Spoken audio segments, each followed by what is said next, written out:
नमस्कार मित्रों, भगवत चर्चा में एक बार फिर आप सबका स्वागत है। मित्रों, हम लोग भगवत गीता के 9वें अध्याय यानी कि राज विद्या राजगुह्य पे चर्चा कर रहे हैं पिछले कई दिनों से। कल 16, 17, 18 3 श्लोकों पे चर्चा किया था। इन श्लोकों में भगवान श्री कृष्ण ने अर्जुन को उपदेश देते हुए यज्ञ की चर्चा किया था, अपने स्वरूप को बताने के लिए और बहुत बातें समझाने के लिए। अब इन 3 श्लोकों में गूढ़ बात क्या थी, गुह्य बात क्या थी, इस पे थोड़ी सी चर्चा करेंगे।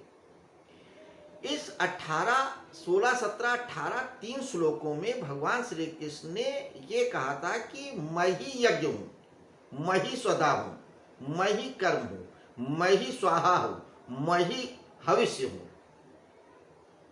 यज्ञ की चर्चा कर रहे हैं। युद्ध के समय यज्ञ की बात, पूजा की बात अजीब लगती है।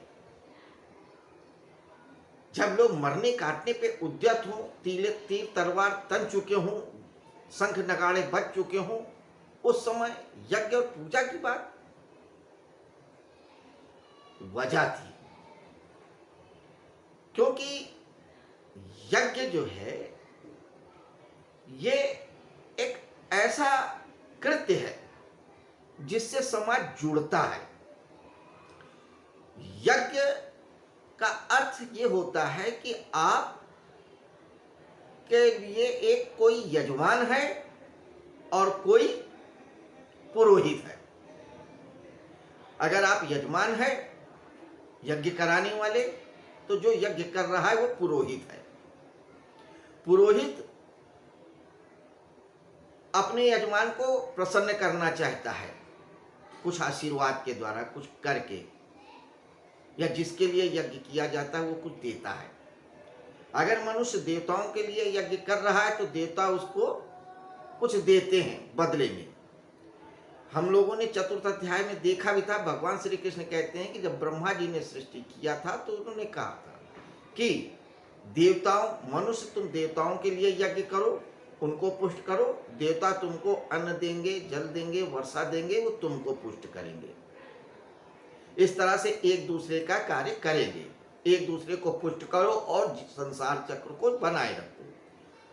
तो यज्ञ एक्चुअली एक विनिमय या व्यवसाय या बिजनेस का एक उत्कृष्ट रूप है, जिसमें एक व्यक्ति दूसरे के लिए करता है तो दूसरा भी पहले व्यक्ति के लिए करता है। लेकिन ये व्यवसाय नहीं है, ये विनिमय नहीं है। इसमें देने वाला इसलिए नहीं देता है कि सामने वाला मेरी अभ्यर्थना कर रहा है, पूजा कर रहा है, मुझको कुछ हविष्य दे रहा है, स्वाहा कर रहा है, औषधि कर रहा है, अर्चन कर रहा है, नहीं, वह सिर्फ दे रहा है। और पूजन करने वाला भी मांग नहीं रहा है, सिर्फ एक तालमेल बनाया जा रहा है, एक संबंध बने रहे, सभ्यता का विकास हो।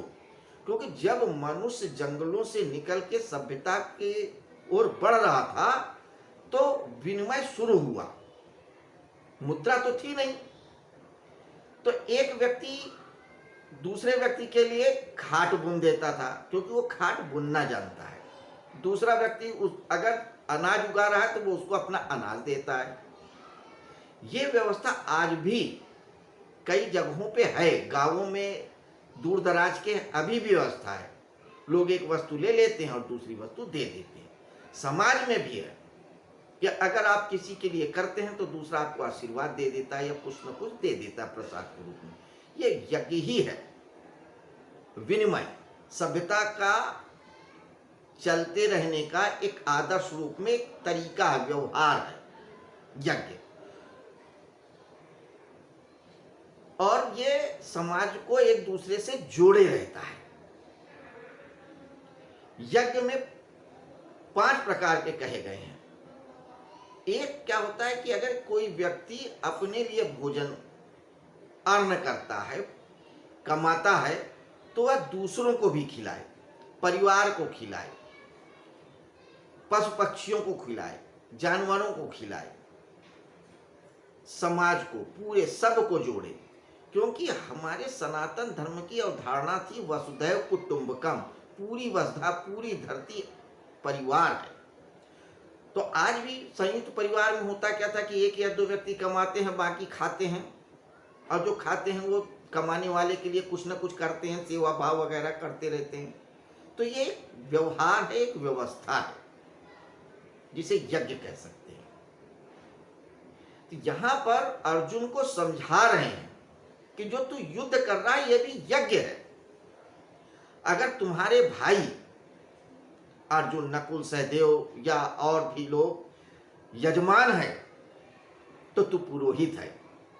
अगर तू यजमान है तो वो पुरोहित है। अगर तू यज्ञ नहीं करेगा तो उस कड़ी को तोड़ देगा, तो एक शुभ कार्य में तू बाधक हो जाएगा, तो तू पाप का भागीदारी हो जाएगा। एक चेन चल रही, एक व्यवस्था चल रही, तो तू उसको तोड़ेगा।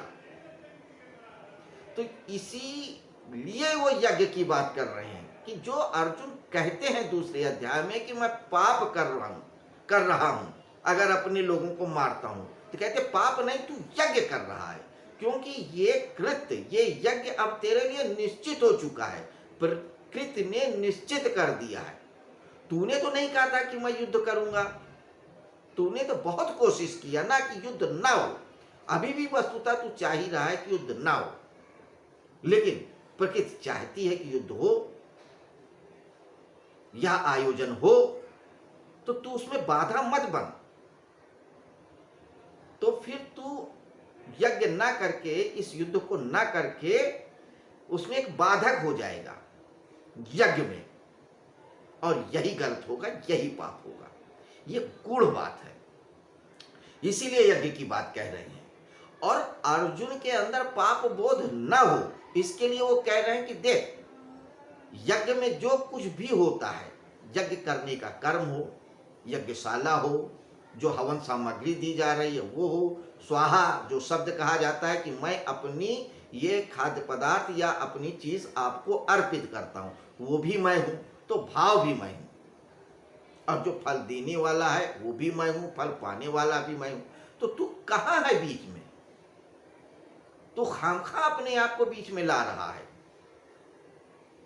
तू तो सिर्फ कैटेलिक एजेंट है, कृत्य हो रहा है तेरे द्वारा, यह प्रकृति करा रही है, तो तू अपने आप को बीच से हटा ले, यही गूढ़ बात है। तो ये जीवन भी एक यज्ञ है, एक युद्ध है, महायुद्ध है, महायज्ञ है। लेकिन इसका यह अर्थ नहीं कि आप भी जाएं युद्ध करने लगे भाइयों से, नहीं। आप पहले कोशिश करें कि हम ना करें। आप स्व को जाने कि आपका स्व, आपका धर्म क्या है। स्वधर्म निधनम श्रेया पर धर्म भयावा। आपकी प्रकृति क्या है, आपकी प्रवृत्ति क्या है, आपकी चाहना क्या है, प्रकृति आपसे कराना क्या चाहती है। और अगर आपको लगता है कि ये कृत्य प्रकृति कराना ही चाहती, तो आप करो, और यह सोच करके करो कि वासुदेवा सर्वम, तो सब कृत्य यज्ञ हो जाएगा। इसीलिए उन्होंने ये सारी बातें कही। अकारण नहीं था कि युद्ध के उपदेश में यज्ञ की बात लेके आना। समझने जैसी बात है। ये सिर्फ शब्दार्थ नहीं समझना है कि भगवान श्री कृष्ण कह रहे हैं कि मैं ये हूं, मैं वो हूं, मैं वो हूं, मैं वो हूं। ये तो एक सामान्य अर्थ की बात है, लेकिन उस अर्थ के पीछे भाव क्या है ये समझो। जब आपका प्रत्येक कृत्य उस परम के प्रति समर्पित हो जाएगा और बीच से आप हट जाओगे, तो सारे कृत्य यज्ञ हो जाएंगे, चाहे आप युद्ध करो और चाहे आप ना करो। अगर आप युद्ध नहीं करते हो और फिर भी आपके अंदर मन में कलुषित भाव है, तो वो यज्ञ नहीं कहलाएगा।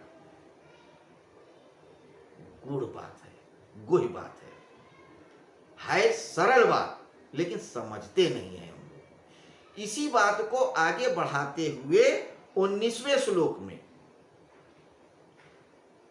कुछ और बातें कहते हैं कि मैं यज्ञशाला और श्रुत्वा हवन सामग्री के अलावा मैं ये भी हूं। सिर्फ यज्ञ ही नहीं हूं, मैं यज्ञ के अलावा भी बहुत कुछ हूं, पूरा जीवन हूं। क्या कहते हैं, आइए श्लोक 19वां देखते हैं। श्लोक 19वां कहता है, तपाम्यहम अहम तपाम्य अहम वर्षम निग्रहम में सृजामि च अमृतम चैव मृत्यु सच्चाहम अर्जुन। अर्जुन, अर्जुन का अर्थ होता है जो हिलता डुलता हो, जो टेढ़ा मेढ़ा हो। अर्जुन हिल रहे हैं, कप रहे हैं, परेशान हो रहे हैं। वो अर्जुन जो कपता नहीं है रंच मात्र भी, उसकी उंगलियां थरथराती नहीं है।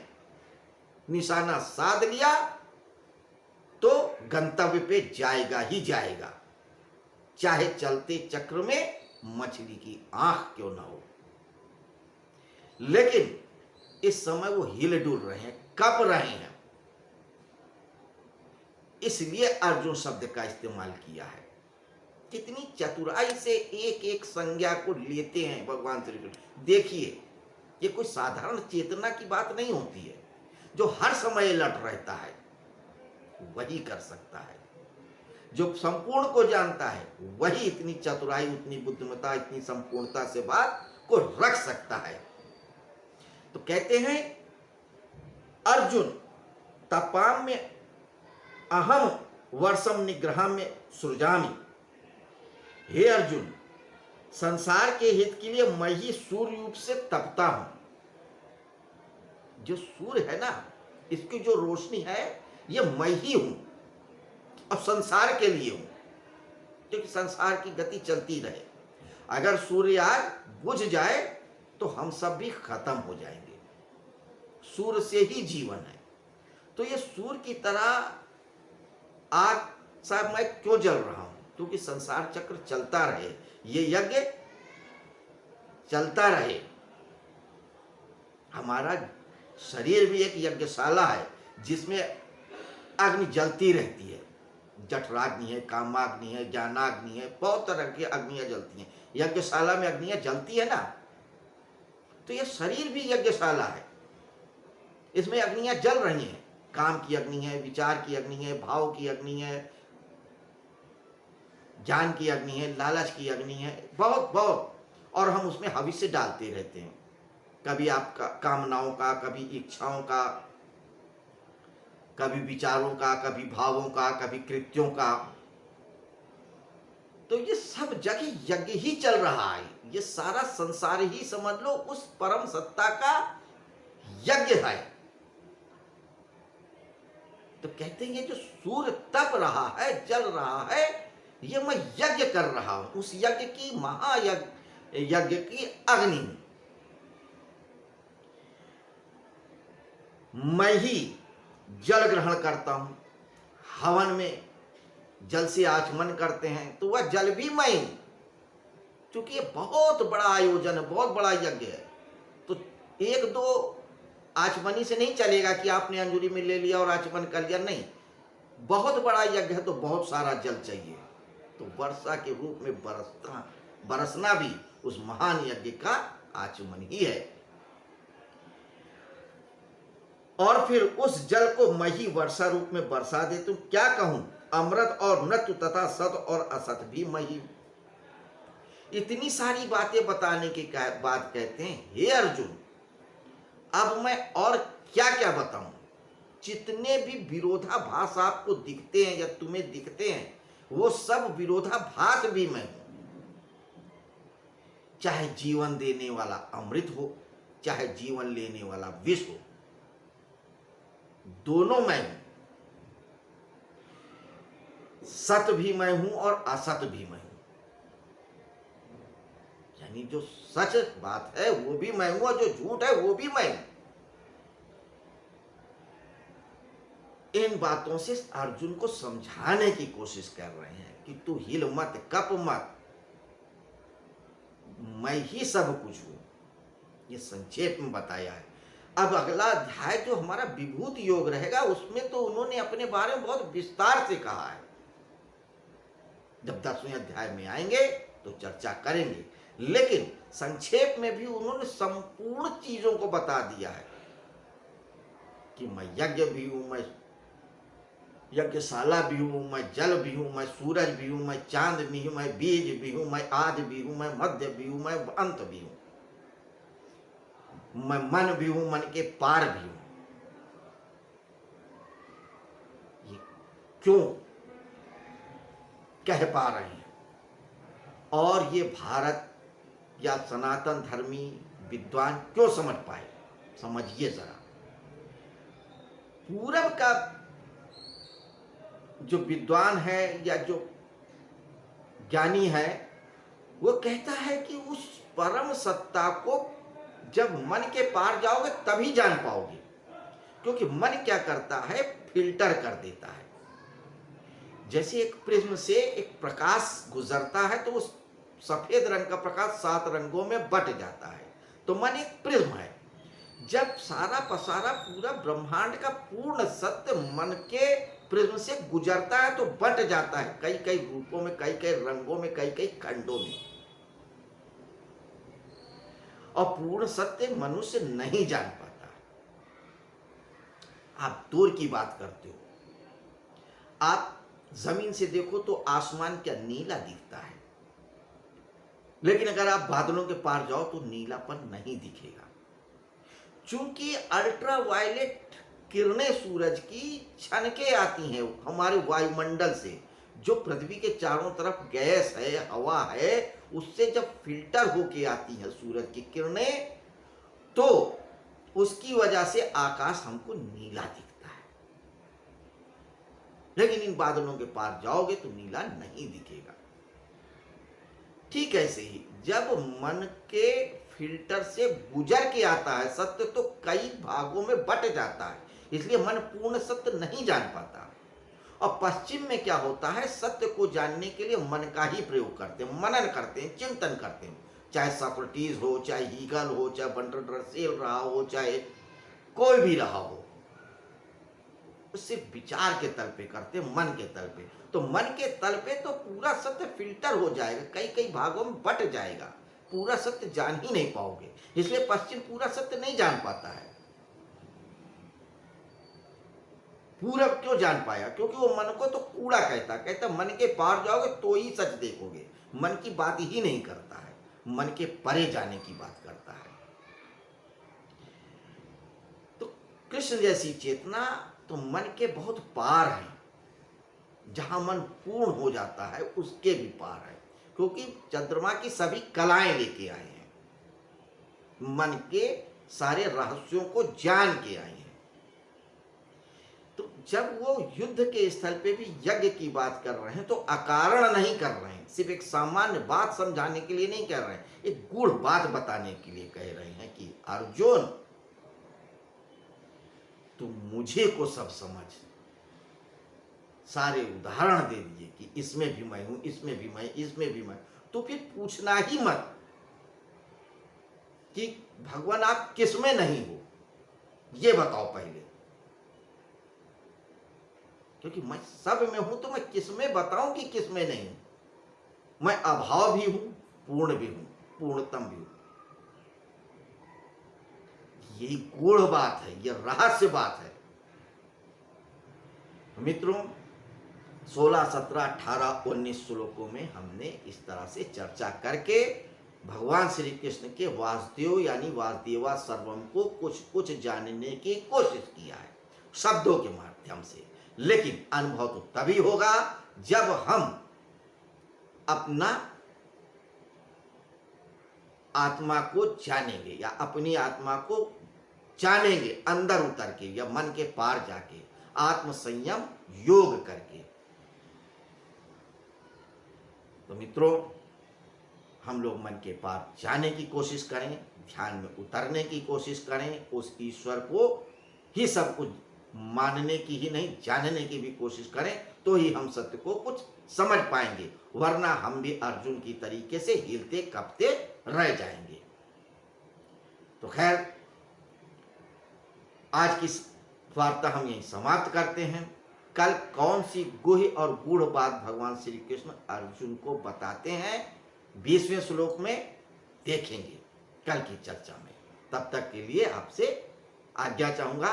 नमस्कार, शुभ रात्रि।